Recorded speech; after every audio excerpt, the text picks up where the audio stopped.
اب میں بلا تاخیر و تمہید کے اس تقریر و خطابت کے ماہ جبی اساتین علم و فضل کے دل نشینی جنہوں نے چند برسوں ہی میں اپنی شہرت کا بڑا اجاگر کیا ہے اور اپنی زندگی کا فیصلہ طے کیا ہے، اس سے میری مراد جناب حضرت مولانا مفتی جاوید اختر صاحب مظاہری صدر جمعیت علماء بلاک نرپت گنج حضرت کو اس شعر کے ساتھ زحمت سکن دوں گا کہ مہارت جس کو فن میں ہو ریاکاری نہیں کرتا، مہارت جس کو فن میں ہو ریاکاری نہیں کرتا، حقیقت پیش کرتا ہے اداکاری نہیں کرتا، اور شمشیرت چاہے جتنی لے آؤ فوج چاہے جتنی لگا لو مجاہد حوصلہ رکھتا ہے تیاری نہیں کرتا۔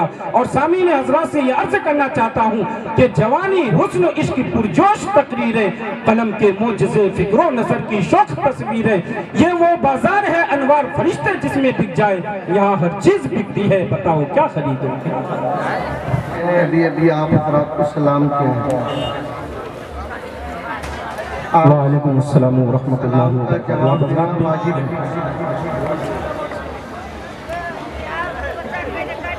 اور یہ حضرات جو کھڑے ہیں میں ان سے پھر مؤدبانہ گزارش کرتا ہوں آپ لوگ سامنے آ کر بیٹھ جائیں، ضدی نہ بنیں، آپ شامیانہ میں آئیے، مجلس میں آئیے، مجلس میں آ کر دن کی بات کو سکون کے ساتھ سنیے، یہ مجلس کی بے ادبی ہے۔ بار بار یہ باتیں آپ سے کہی گئی کہ آپ اندر آئیں پھر بھی ہم لوگ باہر آئیں، یہ اچھا سا نہیں لگتا ہے۔ کیا کہ ایک شخص سے کسی نے پوچھا کہ بھائی تیری کیا عمر ہے؟ کہا 35 سال۔ پھر 1 سال کے بعد پوچھا تیری کیا عمر ہے؟ جواب دیا 35 سال۔ پھر 1 سال کے بعد پوچھتا ہے تیری کیا عمر ہے؟ جواب دیا 35 سال۔ پھر 1 سال کے بعد پوچھتا ہے تیری کیا عمر ہے؟ پھر جواب دیتا ہے 35 سال۔ کہا کہ کم بخت 5 سال سے میں تجھ کو پوچھ رہا ہوں کہ تیری کیا عمر ہے، 35 سال لٹے ہوا ہے۔ کہا کہ میں اٹل ہوں، رام گھاٹ کوشکا پور کے جلسے میں آنے والے جو سڑک پر لوگ تھے اسی کی طرح ہوں، جو میں بول دیا میں ٹل نہیں سکتا۔ جب 35 سال میں نے کہہ دیا تو 50 سال کے بعد بھی 35 سال ہی کہوں گا۔ تو ایسے ضدی آپ لوگ نہ بنے، آ جائیے اندر آئیے اور یہاں بیٹھ کر باتوں کو سنیے۔ اللہ تبارک و تعالی ہم سب کو سننے والا بنائے۔ الحمدللہ حمد الشاکرین والصلاة والسلام على سید المرسلین وعلى آلہ واصحابہ اجمعین، اما بعد فقد قال اللہ تبارک و تعالی فی کتابہ العظیم اعوذ باللہ من الشیطان الرجیم بسم اللہ الرحمن الرحیم وقرن فی بیوتکن ولا تبرجن تبرج الجاہلیت الاولی۔ وقال النبی صلی اللہ علیہ وسلم اذا سلت المرأة خمسها وصامت شهرها وأطاعت بالها وأحسنت فرجها قيل لها ادخلي من أي أبواب الجنة شئت۔ صدق الله المولانا العظيم وصدق رسوله النبي الكريم ونحن على ذلك من الشاهدين والشاكرين والحمد لله رب العالمين۔ اسٹیج پر تشریف فرما استاذ العلماء شیخ الحدیث حضرت مولانا محمد توصیف صاحب مظاہری اور جمعیت علماء نرپت گنج کے جنرل سیکریٹری جناب قاری حسیب الرحمان صاحب رحمانی اور اسلامک ایجوکیشن سینٹر ارریا کے ڈائریکٹر حضرت مولانا نقی احمد دانش قاسمی اور حضرت مولانا وہ مفتی شمیم صاحب مظاہری، حضرت مولانا عبداللہ صاحب اور دیگر علماء اور معزز سامعین حضرات، بس کچھ وقت آپ حضرات سے میں لینا چاہتا ہوں۔ مجھے اس عنوان پر جس ٹاپک پر بات کرنے کے لیے کہا گیا، میں کوشش کروں گا کہ اسی ٹاپک پر میں آپ حضرات کے سامنے بات کروں۔ میرا موضوع ہے پردہ اور تربیت اولاد۔ انشاءاللہ میں اسی پر گفتگو کروں گا، اور جناب قاری حسیب الرحمان صاحب اور حضرت مولانا محمد توصیف صاحب کا اشارہ ہوا کہ آپ جہیز پر بھی کچھ بول دیں، تو انشاءاللہ یہ 3 موضوع ہے۔ اب چاہتا ہوں کہ 10 سے 15 منٹ سے 5 منٹ میں آپ کے سامنے باتیں رکھوں، پھر اپنی جگہ لے لوں، کیونکہ چترویدی صاحب بہت جلد ہی آپ حضرات کے سامنے جلوہ افروز ہونے والے ہیں۔ میں آپ کے درمیان اور ان کے درمیان زیادہ دیر تک حائل رہنا پسند نہیں کرتا ہوں۔ میرے محترم بزرگوں، میں نے ایک آیت پاک تلاوت کی ہے۔ مجھے ایسا محسوس ہوتا ہے کہ ہماری مائیں اور بہنیں بھی غالباً شامیانے کے اس طرف ہیں یا پیچھے ہیں، وہ بھی ان بیانات کو وہ بھی سن رہی ہیں، تو ان سے متعلق بھی گفتگو ہونا ضروری ہے، وہ بھی کچھ جلسہ گاہ سے لے کر جائیں۔ تو میں نے اسی مناسبت سے حدیث پاک اور قرآن پاک کی تلاوت کی ہے۔ حدیث پاک میں اللہ کے رسول صلی اللہ علیہ وسلم نے فرمایا کہ جب عورت 4 کام کر لے، کتنے کام؟ 4 کام، تو اس سے کہا جائے گا تم جنت کے جس دروازے سے چاہو جنت میں داخل ہو جاؤ۔ کتنا آسان کام ہے، 4 کام۔ کیا کیا ہے؟ 5 وقت کی نماز پڑھنا، رمضان کا روزہ رکھنا، نمبر 3 اپنے آپ کو پردہ کے حوالے کر دینا، اور نمبر 4 شوہر کی اطاعت کرنا۔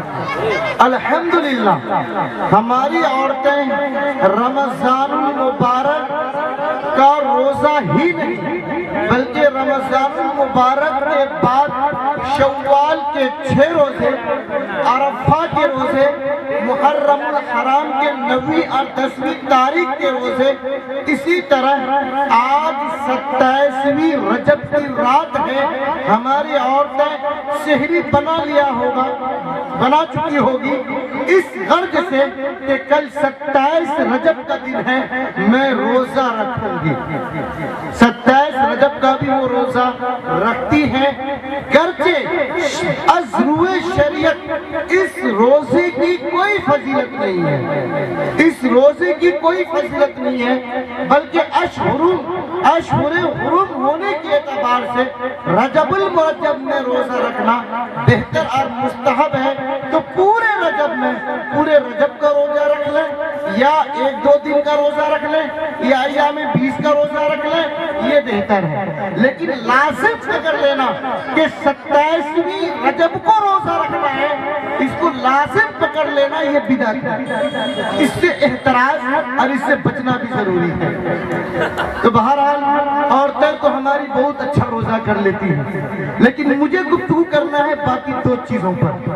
ایک یہ کہ عورتیں پردہ میں کیسے آئیں گی، اور ایک یہ کہ شوہر کی اطاعت۔ آج میرے محترم بزرگوں دوستو، ہمارے معاشرے میں جو بچے جنم لے رہے ہیں، ہمارے سماج میں جو بچے 10 12 11 سال کے ہو چکے چکے ہیں، آج ان کے حالات کو دیکھیں، آج ان کو باغور پڑھیں، آپ مطالعہ کریں کہ وہ اپنی اس قیمتی عمر کو کہاں ضائع اور برباد کر رہے ہیں۔ کیوں؟ ان کی وجہ کیا ہے میں ابھی آپ حضرات کو بتاؤں گا۔ ابھی ایک دو حضرات نے کہا تھا، غالباً نشے کی طرف قاری حسیب صاحب یا مولانا دانی صاحب، ان دونوں میں سے کسی نے اشارہ بھی کیا کہ آج ہمارے 10-12 سال کے بچے وہ سولوشن پی رہے ہیں، نشہ باز ہو رہے ہیں، مکتب نہیں جاتے، مدرسے نہیں جاتے، اسکول نہیں جاتے، اور پھر ماں اگر کہے کہ بیٹا ناشتہ کر لو تو بیٹا کہے گا بس کرکٹ کے میدان میں تمام لوگ حاضر ہو چکے ہیں، ان کے بعد میں ناشتہ کر لوں گا۔ ماں کہتی ہے کھانا کھا لو، بیٹا کھانا کھانے کے لیے تیار نہیں۔ ماں کہتی ہے بیٹا یہ کام کر لو، بیٹا ماننے کے لیے تیار نہیں۔ باپ کو تو فرصت ہی نہیں ہے، کبھی توفیق ہی نہیں ملتی کہ بیٹا سے کہا جائے کہ بیٹا نماز پڑھ لو، بیٹا رب کی اطاعت کر لو، بیٹا رب کی فرما برداری کر لو۔ کیوں کہ تمہاری عمر 10 سال کو پہنچ چکی ہے۔ تیرے نبی نے کہا تھا کہ جب تیرے بچے 7 سال کے ہو جائے ان کو نماز کا حکم کرے، جب وہ 10 سال کے ہو جائے تو نماز چھوڑنے پر ان کی پٹائی کرے۔ آپ کے نبی نے کہا، لیکن کسی باپ کو یہ توفیق اب تک نہیں مل رہی ہے کہ اپنے 10 سال کے بچوں کو، 60 سال کے بچوں کو نماز کا حکم کرے، بلکہ الٹا ہی ظلم والا ہے ظلم، ستم والا ہے ستم۔ موبائل کی اسکرین کو چھوڑ کر، ٹیلی ویژن کی اسکرین کو چھوڑ کر، ویڈیوز کو چھوڑ کر وہ بچہ ہفتے کے دن تیار ہو کر یہ سوچ کر کہ آج جمعہ کا دن ہے، ہم جمعہ پڑھنے کے لیے جائیں گے، جب جامع مسجد میں وہ بچے داخل ہوتے ہیں، خیر آپ کے گھر میں 2-3 بچے ہوتے ہیں، وہ لڑتے ہیں، جھگڑتے ہیں، جب وہ مسجد پہنچیں گے تو ان کی تعداد زیادہ ہوتی ہے، ظاہر سی بات ہے وہاں بھی باتیں ہوں گی، وہاں بھی لڑنا جھگڑنا ہوگا۔ لیکن جو ہمارے نمازی حضرات ہوتے ہیں، متقی حضرات ہوتے ہیں، پرہیزگار حضرات ہوتے ہیں، جن کا دعویٰ ہے کہ ہم 5 وقت نمازی ہی نہیں بلکہ تہجد گزار بھی ہیں، وہ حضرات بچوں کے شور و گل پر اس قدر ڈانٹتے ہیں، اس قدر بولتے ہیں، حتیٰ کہ گالی تک دے دیتے ہیں۔ وہی بچہ جب گھر جاتا ہے ان کا باپ پیار سے اپنے پاس بلاتا ہے، گریبان پکڑتا ہے کہ کم بخت میں نے اپنے کان سے سنا تھا تجھے فلاں شخص نے مسجد میں گالی دی ہے، تو پھر دوبارہ کبھی مسجد جائے گا۔ وہ بچہ کان پکڑ کے کہتا ہے ابا حضور اب میں کبھی مسجد نہیں جاؤں گا، کبھی مسجد نہیں جاؤں گا۔ میرے محترم دل کو دوستو، بچے نے بچپن میں وعدہ کر لیا کہ مسجد نہیں جاؤں گا، ظاہر سی بات ہے کہ بچپن میں مسجد کیسے جائے؟ کون ہے اس کا ذمہ دار؟ بہرکیف میں یہ کہہ رہا تھا کہ آج بچے ماننے سے نہیں مانتا۔ کیوں نہیں مانتا؟ اس لیے نہیں مانتا کہ آپ کو یہ اصول پتہ ہو جانا چاہیے، آپ کو معلوم کر لینا چاہیے کہ جیسی اینٹ جیسا سانچہ ہوتا ہے ویسے ہی اینٹ تیار ہوتی ہے۔ اگر سانچہ میں کجروی ہو، ٹیڑھا پن ہو تو اینٹ کبھی سیدھی نہیں ہو سکتی۔ ہو سکتی ہے؟ کبھی نہیں ہو سکتی۔ تو اب بتائیے ان بچوں کے لیے ان کا سانچہ ان کی ماں ہے، ان کے والد ہیں۔ بچوں کی اصلاح، بچوں کی تربیت، بچوں کا نیک ہونا، بچوں کا اچھا ہونا، بچوں کا دین پر قائم ہونا، یہ موقوف ہے ان کے والدین پر۔ والدین پیئیں گے سگریٹ بچے سے منگا کر، والدین کھائیں گے گٹکھا بچوں سے منگا کر، تو کیا وہ بچہ بڑا ہو کر شراب نہیں پیے گا؟ کیا وہ بچہ بڑا ہو کر کھینی نہیں کھائے گا؟ کیا وہ بچہ بڑا ہو کر اسنیک نہیں پیے گا؟ بولیے تو صحیح۔ باپ گٹکھا منگاتا ہے کس سے؟ اپنے ہوشیار بچوں سے۔ باپ زردہ والا پان منگاتا ہے کس سے؟ اپنے بچوں سے۔ باپ سگریٹ کس سے خریدوا رہا ہے؟ اپنے بچوں سے۔ ظاہر سی بات ہے وہ بچہ سوچے گا اس میں کچھ تو گن ہے کہ ہمارے والدین استعمال کر رہے ہیں،